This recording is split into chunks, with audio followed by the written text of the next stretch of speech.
Excella Education Study in USA assured scholarship. Contact 9881 96666. మనం ఇప్పుడు పానగల్ పట్టణంలో ఉన్న రెండవ దేవాలయమైనటువంటి ఛాయా సోమేశ్వరాలయం దగ్గరికి వచ్చాం.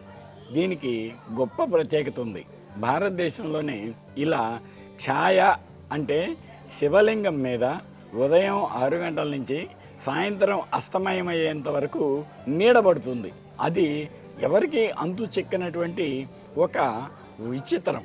కానీ ఆ విచిత్రం కూడా ఆలయ నిర్మాణ సాంకేతిక అంశాల్లో ఒకటే. అయితే ఆ నీడ ఉదయం నుంచి సాయంత్రం వరకు పట్టడం ఇలాంటిది మరో చోట ఎక్కడ లేనందువల్ల ఇది ప్రత్యేకతను సంతరించుకుంది. ఆ నీడ ఎలా పడుతుంది, నీడ ఎలా ఉంటుంది, ఎలా ఏర్పడుతుంది అనేది మనం ఆలయం లోపల చెప్పుకుందాం. ఛాయా సోమేశ్వరం ఆలయం లోపలికి వచ్చాం. ఈ ఆలయం రంగమండపంలో 3 ఆలయాలు మనకుంటాయి. 3 అర్ధమండపాలకి ఈ రంగమండపం కలపబడింది. వాటిల్లో ఒకటి ఎదురుగాను అటు ఇటు 2 ఉంటాయి. అటు ఇటు ఎదురుగా ఉండే దాంట్లో కుడివైపు ఏది ఉందో దాంట్లో నీడ పడుతూ ఉంటుంది. ఆ నీడ ఉదయం నుంచి సాయంత్రం వరకు పడుతుంది కాబట్టి నీడని సంస్కృతంలో ఛాయ అంటారు. కాబట్టి ఈ సోమేశ్వరుడికి ఛాయా సోమేశ్వర స్వామి అని పేరు. అయితే ఆ నీడ ఎక్కడి నుంచి వస్తుంది అనేది మామూలు వాళ్ళకి కొంచెం విచిత్రంగా ఉంటుంది. కానీ ఆలయ నిర్మాణంలో సిద్ధహస్తులైన శిల్పులు అనేక ప్రయోగాలు చేసి గతంలో ఉన్నారు. కాబట్టి ఏం చేశారు అంటే, మామూలుగా అయితే మీరు ఇప్పుడు ఈ ఆలయాన్నో చూసినప్పుడు మనకు అర్ధమండపానికి అటు ఇటు గోడ కానించి స్తంభాలు ఉన్నాయి. ఆ స్తంభాలు చాలు. కానీ అలంకారం కోసంగా మరో 2 స్తంభాలని 3 చోట్ల పెట్టారు. అవి అవసరం లేదు, నాట్ ఫంక్షనల్. కానీ ఈ స్తంభాల వల్లే దానికి నీడ ఏర్పడుతుంది. ఎలా ఏర్పడుతుందంటే, ప్రధాన ఆలయానికి ఎడం వైపునున్న దేవాలయం ఉంది కదా, ఈ ప్రధాన ఆలయానికి ఎడమవైపు, ఆ ఎడం వైపు ఉన్న దేవాలయంకి ఆ పక్క ఈ పక్క నుంచి లైట్ వస్తుంది. ఆ లైట్ అనేది మండపంలోకి వస్తుంది. మండపంలో ఏమవుతుంది, ఈ కుడివైపు ఉన్న దేవాలయ అర్ధ మండపంలో అదనంగా ఏర్పాటు చేసిన ఆ 2 స్తంభాల మీద ఈ పక్క నుంచి వచ్చేది దీని మీద, ఈ పక్క నుంచి వచ్చేది దాని మీద పడుతుంది. అవి 2 ఇంటర్సెక్ట్ అవుతాయి. ఇంటర్సెక్ట్ అంటే 2 ఖండించుకుంటాయి. ఖండించుకున్నప్పుడు ఎలా ఖండించుకుంటున్నాయి, స్తంభం యొక్క ఆకారం, ఈ స్తంభం యొక్క ఆకారం, 2 స్తంభాల ఆకారాలు ఒకటిగా ఖండించుకుంటాయి. ఈ రెండిటి వెనుక ఒక్క స్తంభం యొక్క నీడ పడుతుంది. ఆ నీడ వెనకున్నటువంటి వెనకున్న ఒక తలం మీద పడాలి. అక్కడ తలం ఎక్కడుంది, ఇక్కడ అర్ధమండపం దాటింది, గర్భాలయంలోకి వెళ్ళింది. గర్భాలయం వెనక గోడ ఉంది. అది ఆ గోడ మీద నీడ పడింది కాబట్టి కనిపిస్తుంది. ఆ గోడ లేకపోతే నీడ కనపడదు. లేదు, ఈ ఎడం వైపున ఉన్నటువంటి ఈ ఆలయానికి ఆ వెలుతురు ఎక్కడి నుంచి వస్తుందో వాటిని మూసినా ఆ ఛాయ ఏర్పడదు. ఇది దానిలో ఉన్నటువంటి ప్రత్యేకత. ఇలా ఛాయ ఏర్పడే ఆలయం కేవలం ఈ పరిసరాల్లో ఇది ఒకటే ఉంది. 2 తెలుగు రాష్ట్రాల్లో కూడా ఇది ఒకటే ఉంది. మొత్తం భారతదేశంలో మరో చోట ఉందో లేదో మనకి అవగాహన లేదు. కానీ ఈ సూర్యాపేట జిల్లాలోనే మళ్ళీ మనకు జలాల్పురం అని ఒక ఉంది. ఆ జలాల్పురంలో కూడా ఇదే అమరికతో నిర్మించిన త్రికూటాలయంలో ఛాయ కనిపిస్తుంది. ఇంత ప్రస్ఫుటంగా ఉండదు, కొద్దిగా కనిపిస్తుంది అన్నమాట. సో మనం ఈరోజు ఛాయా సోమేశ్వరం ఆలయానికి వచ్చాం. ఛాయ ఎలా పడుతుందో చూసాం. అసలు ఆ ఛాయ ఏర్పడే విధానాన్ని ఉదయం నుంచి సాయంత్రం వరకు అలాగే ఉంటుంది. సూర్యుడితో సంబంధం లేదు. సూర్యుడు లేనప్పుడు కూడా మామూలు వెలుతురు అందులోకి వస్తుంది. కాబట్టి ఆ వెలుతురు మళ్ళీ స్తంభాల మీద పడి, స్తంభాలు ఖండించుకొని, స్తంభాల వెనుక ఒక స్తంభం ఏర్పడి, ఆ స్తంభం వెనక శివలింగం మీదే మధ్యలో పడుతుంది. కాబట్టి మధ్యలో శివలింగం ఉంటుంది కాబట్టి దానికి అలా ఏర్పడింది. అది ప్రత్యేకతగా మనం చెప్పుకుంటాం. అంటే సూర్యుడు ఏ దిక్కున ఉన్నాడో దానికి సంబంధమే లేదు. లైటు చీకటిగా ఉండి ఆకాశం మేఘావృతం అయితే రాదు, వెలుతురు ఉండాలి కదా. ఇప్పుడు ఎలా వస్తుంది అనేది, ఈ ఛాయ ఎలా వస్తుంది అనేది మనం పరిశీలిస్తే, ఇదే రంగమండపంలో ప్రధాన ఆలయానికి ఇటువైపున ఉన్నటువంటి ఆ మూల నుంచి వెలుతురు ఇలా వస్తుంది. అదే రకంగా ఈ వైపున ఉన్నటువంటి రంగమండపంలో నుంచి వెలుతురు ఇలా వస్తుంది. ఈ 2 వెలుతురులు అర్ధమండపంలో ఉన్న స్తంభాల మీద పడుతుంది. ఆ స్తంభాలు 2 ఖండించుకుంటాయి. ఖండించుకున్నప్పుడు అక్కడ రెండో మార్గం లేదు కాబట్టి ఖండించుకోగా ఏర్పడిన ఛాయ ఆలయం లోపల పడుతుంది. అది కూడా గర్భాలయం యొక్క మధ్యలో ఉంటుంది. మనం చూస్తున్నాం కదా, చూసారా? నిజంగా దాంట్లో లైట్ లేదు, కానీ ఆ లైట్ అంతా కూడా బయట నుంచి ఇటు నుంచి అటు నుంచి వచ్చే వెలుతురే. ఆ వెలుతురికి మనం ఇంతకుముందు వివరించున్నట్లుగా ఈ 2 స్తంభాల ఛాయ మాత్రం అక్కడ పడింది ఏకీకృతంగా. ఆ ఛాయ ఉదయం నుంచి సాయంత్రం వరకు ఉంటుందన్నమాట. ఈ ఛాయా సోమేశ్వరాలయం రాష్ట్ర వారసత్వ శాఖ వారి కట్టడం, వాళ్ళు పరిరక్షిస్తున్నారు. అయితే ఇక్కడ స్థానికంగా ఈ ఆలయానికి సంబంధించి అనంతరెడ్డి గారని వారు ఈ విధి విధానాల్లో, ఈ ఆలయంలో ఉండేటువంటి కార్యక్రమాల్లో వారు కూడా భాగం పంచుకుంటున్నారు అభివృద్ధిలో. అయితే వారు ఈ శాసనం ఏమిటి అని అడిగారు నన్ను. చాలా మంచి ప్రశ్న, ఎందుకంటే ఇది నలుగురికి తెలియాలి. ఈ ఆలయంలో నేను చదువుతాను, మీరు వినండి. శ్రీమతు కాకతీయ పుర వరాధీశ్వర రుద్రదేవ మహారాజు నాకు పుణ్యముగా తంత్రపాల మల్లి నాయకుండు. తంత్రపాలుడు అంటే ఆయన చీఫ్ ఆఫీసర్ అన్నమాట. మల్లి నాయకుండు ఎవరికి? రుద్రదేవుడికి. మల్లి నాయకుండు అభినవ, ఇది చూడండి, అభినవ సోమనాథ దేవర. దీని పేరు ఏమన్నారు? మనం ఛాయా సోమేశ్వరుడు అంటున్నాం, కానీ శాసనంలో అప్పుడు 13వ శతాబ్దంలో ఉన్నటువంటి పేరు ఏమిటి అంటే అభినవ సోమనాథ దేవర అని ఆలయానికి పేరున్నట్టు ఈ ఆలయం నిర్వహణ కోసం చూడండి ఏమిచ్చాడు. ఉదయాదిత్య సోమదేవరకు ఉదయాదిత్య సముద్రము వెనుక, అంటే ఈ చెరువు వెనుక ఉన్నటువంటి భూమిని దానం చేశాడు. ఎంత దానం చేశాడు? 11 మర్తుర్ల భూమిని. 11 మరుతుర్లు, అప్పటి కొలత, మనం ఎకరం అంటామే అలా అప్పటి కొలత మరుతుర్ల భూమిని దానం చేశాడు. దీన్ని ఎవరైనా, ఇది కొనసాగాలి, ఎవరైనా కనుక దాన్ని భంగం చేస్తే ఈ నియమానికి వాళ్ళు కాశీలో గంగానది ఒడ్డున 1000 గోవుల్ని చంపిన పాపాన పోతారు. అంటే ఇక ఎవరు సాహసించాలన్నమాట. ఈ దానం అలాగే కొనసాగుతుంది. దానివల్ల ఇది కాకతీయుల రుద్రదేవుడి కాలం. అంటే మన రుద్రదేవ అనేది ఇద్దరికి ఉంది. ఒకటి రుద్రమదేవికి, మరొకటి ఆమె తర్వాత కాకతీయ రాజ్యాన్ని పరిపాలించినటువంటి కుమార రుద్రదేవుడు లేక ప్రతాప రుద్రుడు. అలా ఇప్పుడు మనతో టెంపుల్ ట్రస్ట్ చైర్పర్సన్ గంట్ల అనంతరెడ్డి గారు ఉన్నారు. నమస్తే అండి. నమస్తే సార్. దేశంలోనే మన ఇండియాలోనే అరుదైన ఆలయం కదా సార్. ఇక్కడ పూజలు అర్చనలు అలా ఎలా జరుగుతుంటాయి సార్?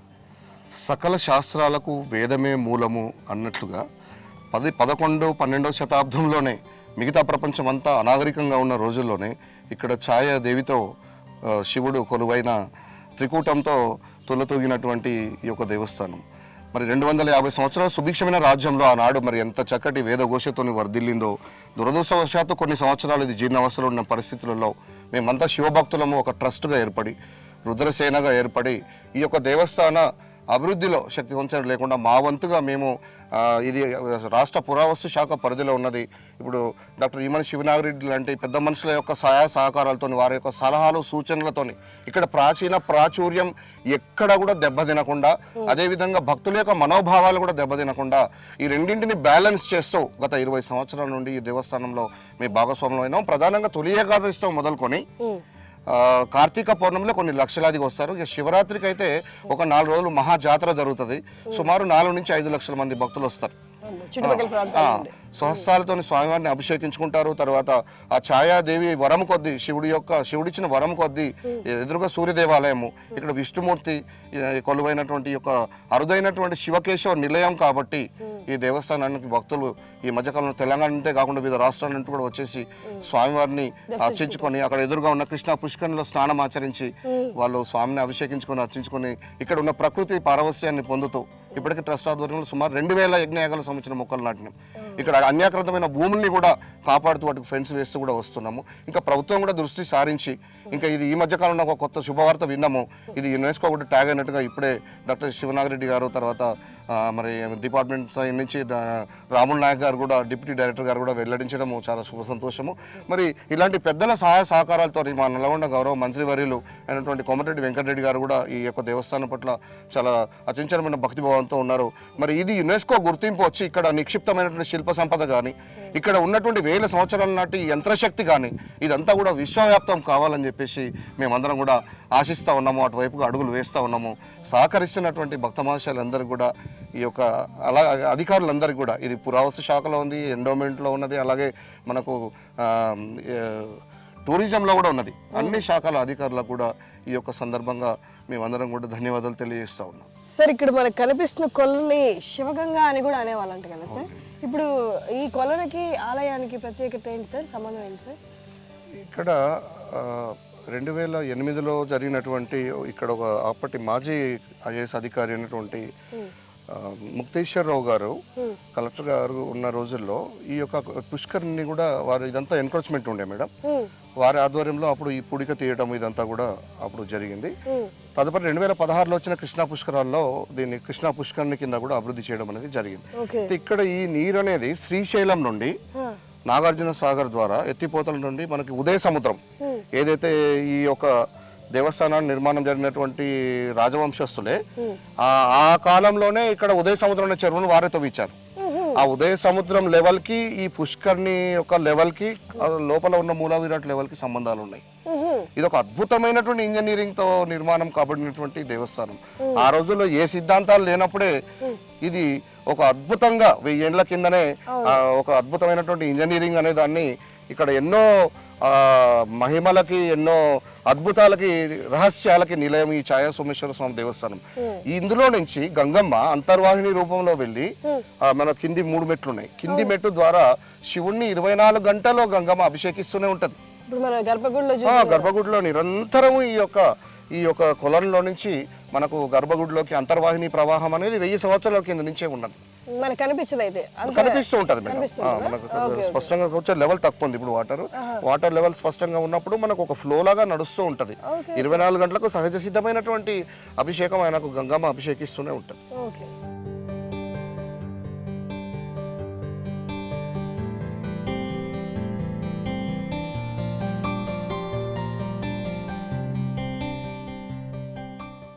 ఏంటి సార్ ఇక్కడ దారిలో వెళ్తూ మీకు ఒక ఆశ్చర్యకరమైన విషయం, కాకతీయ గణపతి దేవుని కాలంలో ఆయన గజ సాహిని అంటారు, అంటే మొత్తం గజ బలానికి అధ్యక్షుడైనటువంటి ఒక వ్యక్తి క్రీస్తు శకం 1254లో ఈ చిట్యాల అనే గ్రామాన్ని ఎక్కడో గుజరాత్లో ఉన్న ద్వారకాధీశుడికి కృష్ణుడికి దానం చేశాడు. ఆ శాసనం ఉండేది.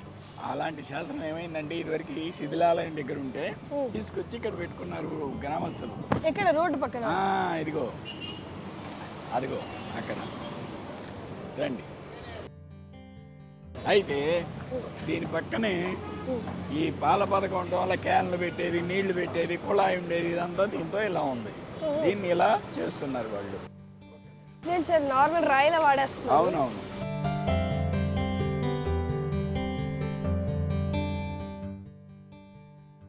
ఇది ఒక 13వ శతాబ్దపు శాసనం. ఎంత విలువైన శాసనం! కాకతీయుల కాలం నాటిది, గణపతి దేవుడి కాలం నాటిది.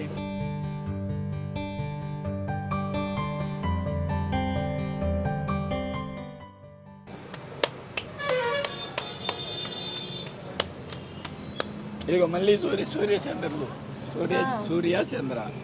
ఈ శాసనంలో చాలా విలువైన సమాచారం ఉంది మనకి. ఇలాంటి శాసనాన్ని నాకు గతంలో మిత్రులు వేణుగారు సూచించారు. ఆయన చిట్యాల్లోనే ఉంటారన్నమాట. అయితే ఈ శాసనం ఆలయం దగ్గర ఉంది. ఆలయం శిథిలమై ఉంది.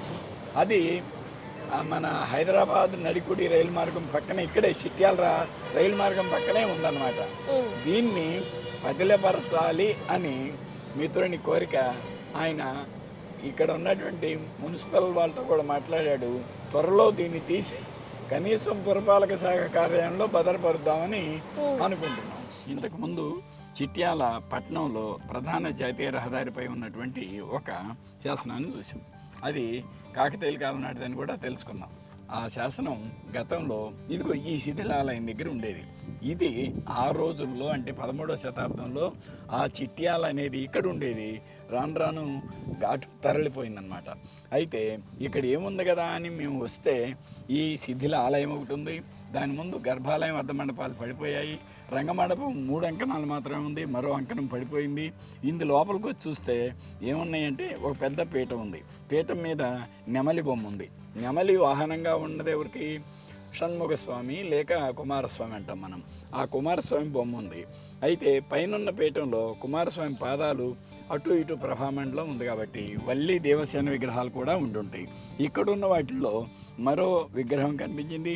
దానిపైన మరో విగ్రహం ఉంది. ఆ విగ్రహం దానిదై ఉంటుంది, ఇది వేరే దానిదై ఉంటుంది. దాని పాదాలు కూడా ఇక్కడ ఉన్నాయి మనకి. అలా ఇక్కడ మీకు కుమారస్వామితో పాటు విష్ణుదేవుని అంటే చెన్నకేశవ విగ్రహం కూడా ఉంది. దాంతోపాటు మరి కనిపిస్తున్నటువంటి నంది శివాలయం కూడా ఇక్కడ ఉండేది అని మనకి తెలుస్తుంది అన్నమాట.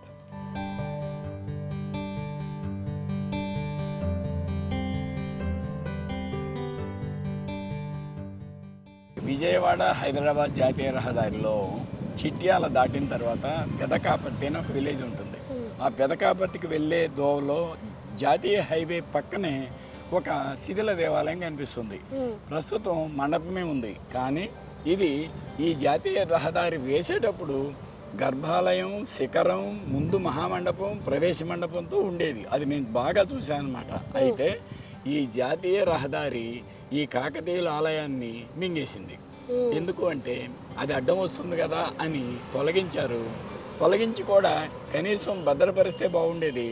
అలా కాకుండా చిందరవందరగా శివలింగాన్ని ఇక్కడ, ఆ తర్వాత మండపం స్తంభాలు అక్కడ, మరో స్తంభం అక్కడ చెల్లా చెదురుగా చిందరవందరగా పడి ఉన్నాయి. వీటిని చూస్తే చాలా బాధేస్తుంది. ఘనమైన మన వారసత్వాన్ని మనం ఇలాగే కాపాడుకుంటున్నామా అనే బాధ కూడా కలుగుతుంది. ఇప్పటికైనా సంబంధిత అధికారులు లేక గ్రామస్తులు పూనుకొని అమూల్యమైన వారసత్వ సంపదను కాపాడుకోవటంలో భాగంగా ఈ ఆలయాన్ని మళ్ళీ పునర్నిర్మించటానికి అవకాశం ఉంది. ఆ దిశగా వారు పరిశీలిస్తారని నేను విజ్ఞప్తి చేస్తున్నా. ఎందుకు అంటే ఈ ప్రాంతం అంతా కూడా కాకతీయులు పరిపాలించింది. మీకు ఎక్కడ దాకా ఎందుకు? పంతంగి టోల్గేట్ దగ్గర అటు పక్కనే కాకతీయ ఆలయం ఉంది, ఇక్కడ ఒక కాకతీయ ఆలయం ఉంది. ఇలా అనేక కాకతీయ ఆలయాలు ఉన్నటువంటి ఈ ప్రాంతంలో ఈ ఆలయం ఇలా నిరాదరణకు గురి కావటం చాలా బాధాకరమైన విషయం. ఇప్పటికైనా మేల్కొని దీన్ని కాపాడి భవిష్యత్ తరాలకు అందిస్తానికి సంబంధిత అధికారులు పూనుకుంటారని ఆశ.